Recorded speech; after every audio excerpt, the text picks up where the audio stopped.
विद्यार्थी mindset YouTube channel में आपका स्वागत है। आज हम जिस विषय पर बात करने जा रहे हैं वो पॉलिटी का बहुत ही महत्वपूर्ण टॉपिक है और हर बार लगभग हर 1-2 साल बाद आता रहता है एग्जाम में। हम बात करने जा रहे हैं भाग 1 भारतीय संविधान का भाग 1 और आर्टिकल 1 से 4 तक संघ और उसका क्षेत्र अनुसूची 1 में इसका वर्णन है। ठीक है, अनुसूची 1 जो है ये इसी से संबंधित है और भाग 1 ठीक है, संघ और उसका राज्य क्षेत्र आर्टिकल 1 to 4। ठीक है, तो हम एक एक करके सभी आर्टिकलों पर संक्षिप्त चर्चा करेंगे। ठीक है, और चलिए देखते हैं।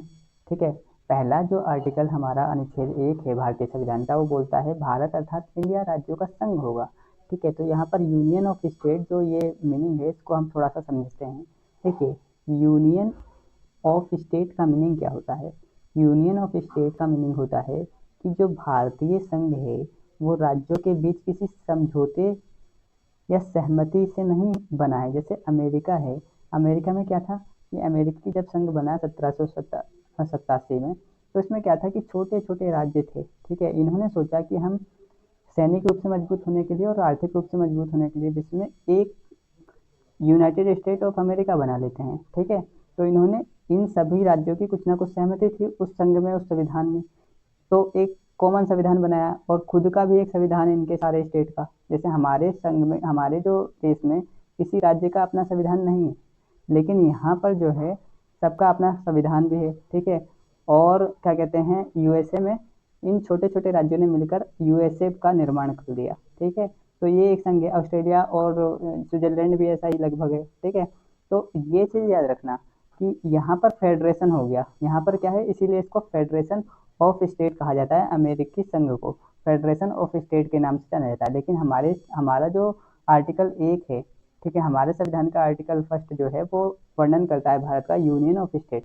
ठीक है, तो भारतीय संघ को यूनियन ऑफ स्टेट कहा गया है क्योंकि जब असेंबली में डिबेट हो रही थी संविधान सभा में, तो उसमें बोला था डॉक्टर बी आर अम्बेडकर ने कि जो हमारा संघ है, जो संघ है हमारा और जो राज्य है, उनका निर्माण जो है हमने किससे करा है, हमारे संविधान ने करा है। ठीक है, तो हमारे संविधान ने जब इसका निर्माण करा है तो ये मतलब कोई समझौते का परिणाम नहीं है हमारा संघ।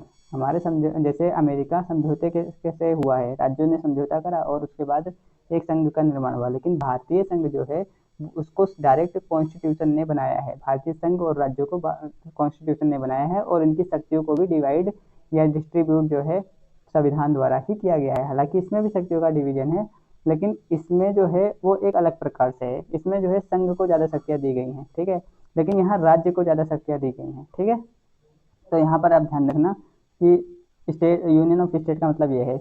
और यहाँ पर पहला आर्टिकल जो है इंडिया का नाम बताता है, जो दो हैं कॉन्स्टिट्यूशन में, दो नाम दिए गए हैं इंडिया के, एक तो इंडिया है, एक भारत है। ठीक है, इंडिया और भारत। ठीक है, ये याद रखना आप, इंडिया और भारत जो है आधिकारिक नाम है और यूनियन ऑफ स्टेट कहा गया है भारत को। ठीक है, फेडरेशन नहीं कहा गया है। कारण, ठीक है, राज्यों को अलग होने का अधिकार नहीं है। ठीक है, क्योंकि यूनियन है। जब बी आर अम्बेडकर डिबेट कर रहे थे संविधान सभा में, तो उन्होंने बोला था कि राज्यों को संघ से अलग होने का अधिकार नहीं है क्योंकि राज्यों की सहमति से नहीं बना भारत। मतलब राज्यों का ऐसा नहीं था कि राज्यों की सहमति या कुछ ऐसा करना था तो ले आए, इनको स्टेट को डायरेक्ट ही कॉन्स्टिट्यूशन ने बनाया है। और अनुसूची 1 जो है इसका नामों, राज्यों के नामों का, उनके क्षेत्रफल का, ठीक है, संघ का, सबका वर्णन करती है। ठीक है, तो पॉइंट याद रखना है। ठीक है, संघ अविनाशी है, मतलब अब संघ अविनाशी ऐसा है कि राज्य सरकार जो राज्य को संघ, राज्य जो संघ सरकार है या विधायिका है हमारी संसद, वो राज्य के नाम, क्षेत्रफल, ठीक है, बढ़ा घटाकर उसको चेंज कर सकती है। ठीक है, मतलब मैप में, राजनीतिक मैप में भारत के सब जो संसद है वो चेंज कर सकती है उसको। ठीक है, लेकिन स्टेट जो है ना वो हमारा संघ पूरे राष्ट्र को नहीं छोड़ सकता। ऐसा नहीं कर सकता उत्तर प्रदेश कि भारत से अलग हो जाए। ठीक है, लेकिन संघ सरकार ये कर सकती है कि उत्तर प्रदेश को डिवाइड करके, जैसे 2000 में क्या करा था, सेपरेट करके क्या कर दे, उत्तराखंड बना दे। ठीक है, ऐसा हमारे संघ सरकार के पास अधिकार है। उत्तर प्रदेश की विधानसभा भी इसमें ज़्यादा कुछ नहीं कर सकती, वो मैं आगे बताऊंगा। ठीक है, तो यहाँ तक समझ में आ गया होगा आपको। ठीक है, आगे चलते हैं हम।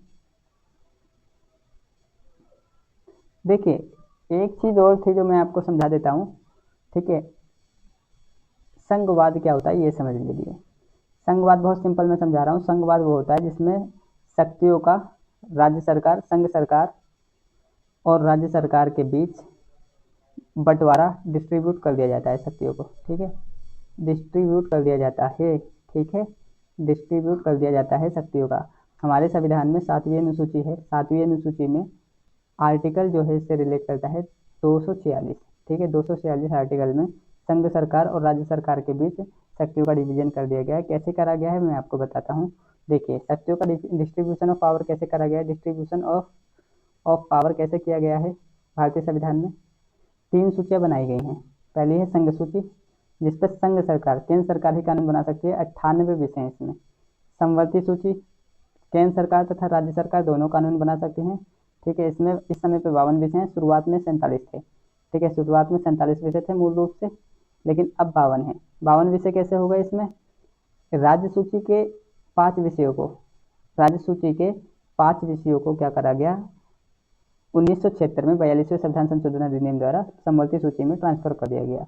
राज्य सूची के विषयों में, राज्य सूची में इस समय पर 61 विषय हैं, मूलतः 66 थे। इसमें राज्य सरकार ही कानून बना सकती है, हालांकि केंद्र सरकार भी 5 परिस्थितियों में इसमें कानून बना सकती है, ठीक है। जैसे राष्ट्रीय आपातकाल हो गया, ठीक है, उस समय पर, ठीक है, राष्ट्रपति शासन हो गया, तो वो एक अलग पॉइंट आ जाएगा, वो हम जब केंद्र और राज्यों का संबंधों के बारे में पढ़ेंगे तो हम बताएंगे, ठीक है। और समवर्ती सूची जो है वो ऐसी है कि जिस पर दोनों ही कानून बना सकते हैं, ठीक है। लेकिन याद रखना कि संघ का कानून, अगर मान लो एक ही विषय पर दोनों कानून बनाते हैं और इन दोनों कानून में टकराव हो जाता है संघ और राज्यों के कानूनों में, तो संघ का कानून ज़्यादा मान्य होगा, राज्य का कानून नहीं होगा उतना मान्य, ठीक है। तो याद रखना। आगे चलते हैं। संघवाद समझ में आ गया होगा, डिस्ट्रीब्यूशन पावर भी समझ में आ गया होगा आयोग। अब आगे हम देख लेते हैं, ये देखिए भारत, ठीक है, और आगे हम देखते हैं, आगे अनुच्छेद 2 है। अनुच्छेद 2 क्या व्यवस्था करता है, ठीक है। देखो, संसद है जो विधायिका हमारी, ठीक है, वो क्या कर सकती है, संसद के पास एक शक्ति है कि वो नए राज्यों का प्रवेश कर देगा, नए राज्य वो जो भारतीय संघ का हिस्सा नहीं है, ठीक है, और नए राज्य की स्थापना करना, ठीक है। तो पहला सिक्किम जो है 1975 में, ठीक है, 1975 में 36वें संविधान संशोधन अधिनियम द्वारा इसको क्या करा गया, सिक्किम को इंटर करा गया इंडिया के अंदर। पहले इसका भाग नहीं था भारत का, ठीक है, लेकिन जब चौग्याल वंश का वहाँ शासन समाप्त हुआ तो 1975 में 36वां संविधान संशोधन अधिनियम किया गया, ठीक है। 36वां संविधान संशोधन अधिनियम के तहत सिक्किम को एक राज्य का दर्जा दे दिया गया था भारत के, ठीक है। और गोवा को 1987 में, वैसे तो 1961 में गोवा को पुलिस कार्रवाई के द्वारा एक संघ शासित क्षेत्र बनाया गया था, लेकिन पूर्ण राज्य का दर्जा गोवा को 1987 में मिला था। ये जो क्वेश्चन है पूछा गया था पीसीएस में 2022-21 में, ठीक है, तो याद रखना ये बात, ठीक है। आगे देखते हैं, आगे एक क्वेश्चन देख लेते हैं।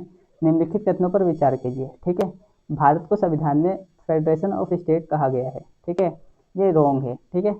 संविधान सभा ने यूनियन ऑफ स्टेट शब्द का प्रयोग जानबूझकर किया है, ठीक है। किसी राज्य को संघ से अलग होने का अधिकार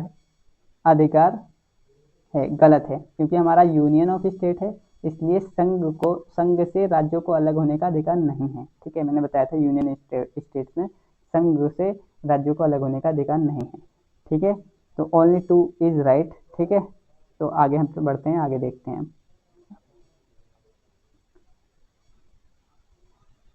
अब देखते हैं संघ बनाम महासंघ, ठीक है, यूनियन एंड फेडरेशन। इस पर मैं एक वीडियो और बनाऊंगा अच्छे से, ठीक है। अमेरिका जैसा महासंघ, राज्य अमेरिका में क्या है, फेडरेशन है, अमेरिका फेडरेशन है, फेडरेशन ऑफ स्टेट है अमेरिका, और हमारा में क्या है, हमारी जो संविधान में उपरी क्या है, यूनियन ऑफ स्टेट। तो फेडरेशन का मतलब क्या होता है, राज्य जो है ज़्यादा ताकतवर होते हैं, राज्य जो है अविनाशी है, मतलब राज्य जो संघ सरकार है वो राज्य की सीमा वीमा को नहीं बदल सकती, ठीक है। जबकि संघ जो है ना वो विनाशी है, मतलब राज्य सरकार चाहे तो संघ को समाप्त कर सकती है, अमेरिका से अलग भी हो सकती है, ठीक है। भारत जो है वो संघ उसका अविनाशी है, मतलब राज्य सरकार यहाँ पर संघ से अलग नहीं हो सकती, ठीक है। और राज्य विनाशी है, लेकिन संघ सरकार राज्य की सीमा, नाम और इसकी बाउंड्री भी चेंज कर सकती है, ठीक है। तो इसीलिए संघ, हमारे संविधान में संघ अविनाशी है और राज्य विनाशी है। राज्य विनाशी क्यों है, क्योंकि संघ सरकार राज्यों की सीमा, क्षेत्रफल, बाउंड्रीज को चेंज कर सकती है। डॉक्टर अंबेडकर जी ने बोला था भारत अविनाशी संघ है पर राज्य विनाशी है, ठीक है। आगे देखते हैं हम अनुच्छेद 3। अनुच्छेद 3 क्या बोलता है, ठीक है, ये वही बात करता है, राज्यों का निर्माण व क्षेत्र सीमा और नाम में परिवर्तन। कैसे? जैसे मान लो कि संसद जो है क्या कर सकती है, संसद कर सकती है क्या, नया राज्य बनाना, किसी राज्य का क्षेत्र घटाना बढ़ाना, सीमा बदलना, नाम बदलना। ठीक है, तो नाम बदलना अगर आए तो वो आर्टिकल 3 के तहत बदला जाता है। ठीक है, किसी राज्य का। लेकिन यहाँ ये याद रखना कि वो भारतीय संघ के हिस्से होंगे, वो राज्यों की बात कर रहा है। आर्टिकल 2 में जो भारतीय संघ के हिस्से नहीं थे उनकी स्थापना और इंटर करने से या एडमिशन करने से संबंधित था भारतीय संघ में। यहाँ पर जो एग्जिस्ट करते हैं भारतीय राज्य, ठीक है, जैसे उत्तर प्रदेश हो गया, ठीक है, तो उस राज्य से अगर हमने उत्तराखंड बनाया तो वो आर्टिकल 3 के तहत बनाया है। ठीक है, लेकिन सिक्किम को जब हमने 1975 में 36वें संविधान संशोधन अधिनियम के तहत एंटर कराया, ठीक है, भारतीय संघ में, तो वो जो है वो आर्टिकल 2 के तहत करा है हमने। ठीक है, 3 के तहत नहीं। अब देखिए, ये नाम तो परिवर्तित कर देंगे, लेकिन नाम परिवर्तित करने या सीमा परिवर्तित करने, ठीक है, या बाउंड्री बदलने का या घटाने बढ़ाने का जो इशू है, ये मतलब राज्यों की सीमाओं को बदलने का इशू जो है वो एक शर्त है उस पर। क्या? पहला, राष्ट्रपति की अनुशंसा रिकमेंडेशन आवश्यक है। ठीक है, राष्ट्रपति की अनुशंसा आवश्यक है और संबंधित राज्य की विधानसभा से मत या राय लेना अनिवार्य है, पर बाध्यकारी नहीं है। ठीक है, यहाँ ध्यान रखना है, अनिवार्य है पर बाध्यकारी नहीं है। ठीक है, क्या है, क्या होता है कि संसद, मान लो कि राष्ट्रपति, ये अगर संसद को लगता है या केंद्र सरकार को लगता है कि किसी राज्य की सीमा में परिवर्तन करना है, तो राष्ट्रपति के पास एक प्रस्ताव भेजती है। राष्ट्रपति क्या करता है, इस प्रस्ताव को राज्य विधानसभा के पास राज्यपाल के माध्यम से भेजता है। ठीक है, राज्यपाल को देगा, राज्यपाल राज्य विधानसभा में रखेगा, ये राज्य विधानसभा इस पर अपना मत देगी। ठीक है, अपनी राय देगी।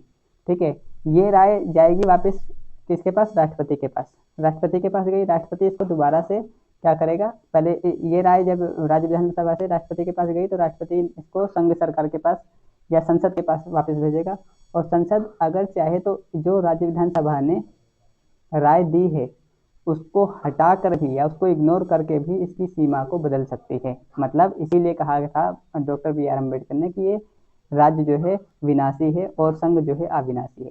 मतलब इसके बाद भी इसकी राय को इग्नोर करके भी उत्तर प्रदेश विधानसभा की बातों को भी इग्नोर कर दिया, मान लो किसी राज्य की विधानसभा की बात को भी इग्नोर करके या राय को इग्नोर करके संसद उसकी बाउंड्री में या सीमा में या नाम में परिवर्तित कर सकती है। ठीक है, अनुच्छेद के प्रमुख उदाहरण हैं।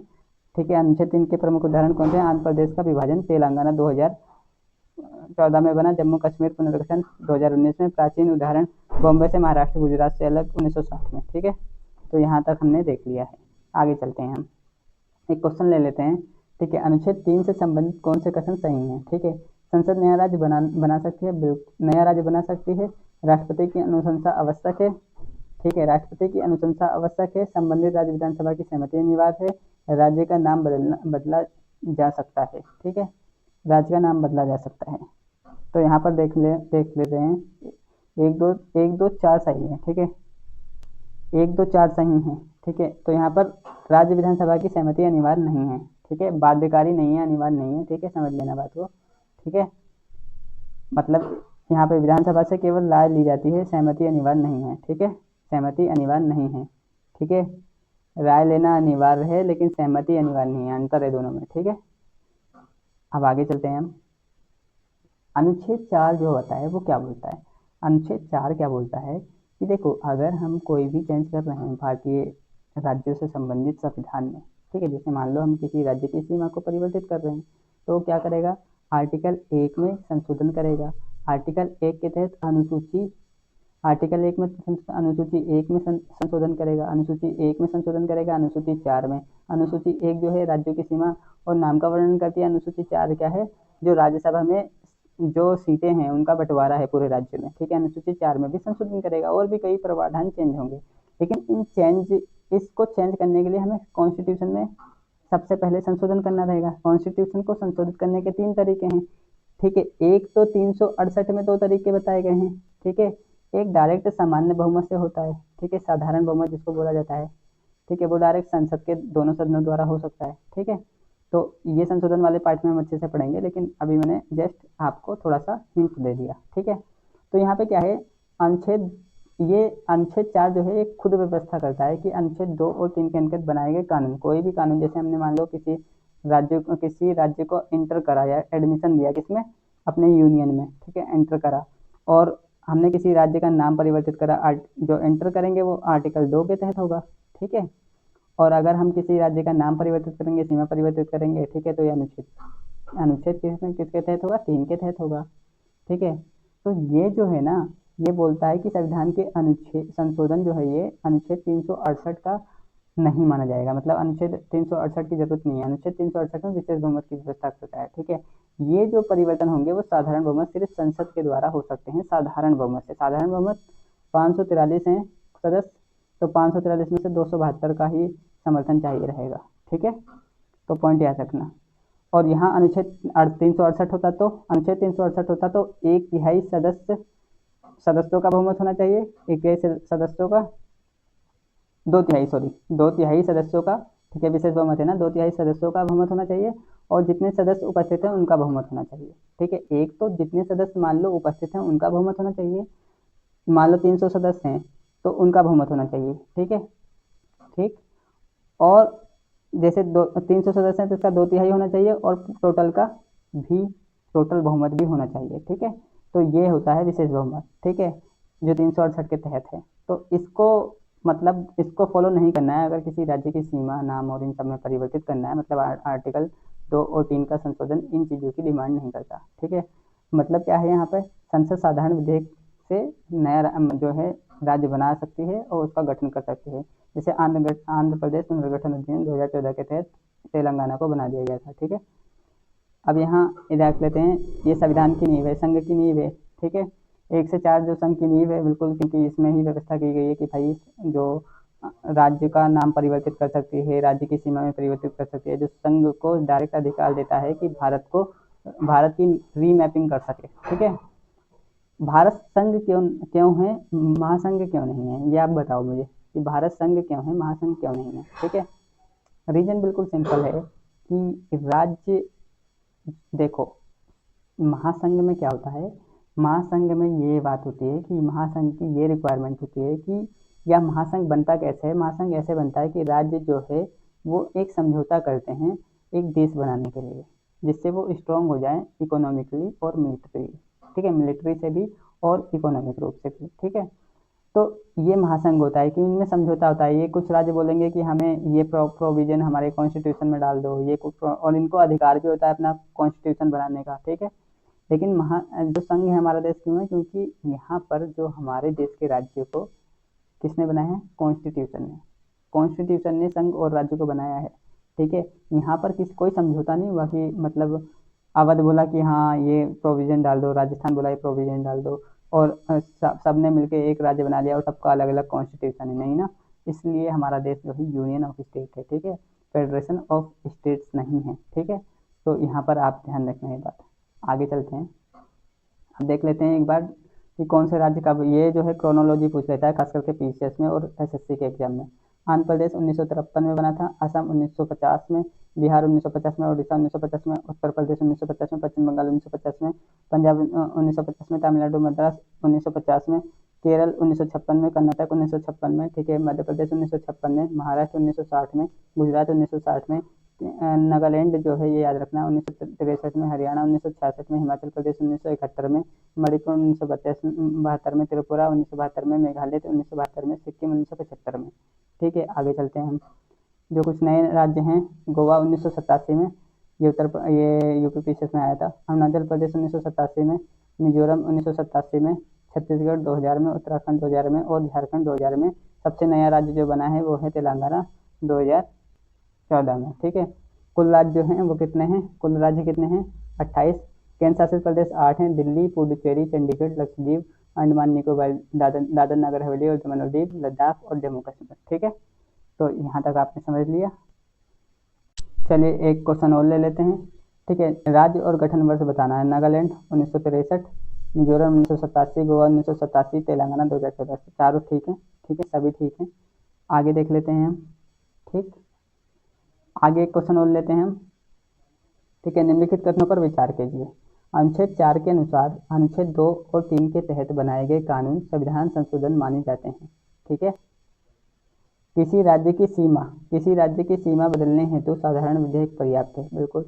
जम्मू कश्मीर पुनर्गठन अधिनियम 2019 में संसद के अधिनियम द्वारा किया गया था, बिल्कुल। ठीक है, तो 2 और 3 इसका राइट आंसर है, बी इसका राइट आंसर है। अनुच्छेद 4 के तहत ऐसे कानून संविधान संशोधन नहीं माने जाते। ठीक है, संविधान संशोधन 368 के तहत जो होता है वो नहीं माना जाता है। ठीक है, तो पॉइंट याद रखना है, 368 वाला संविधान संशोधन नहीं माना जाता, जो एक्चुअल में माना जाता है संविधान संशोधन हुआ है 368। ठीक है, तो इतना याद रखना आप।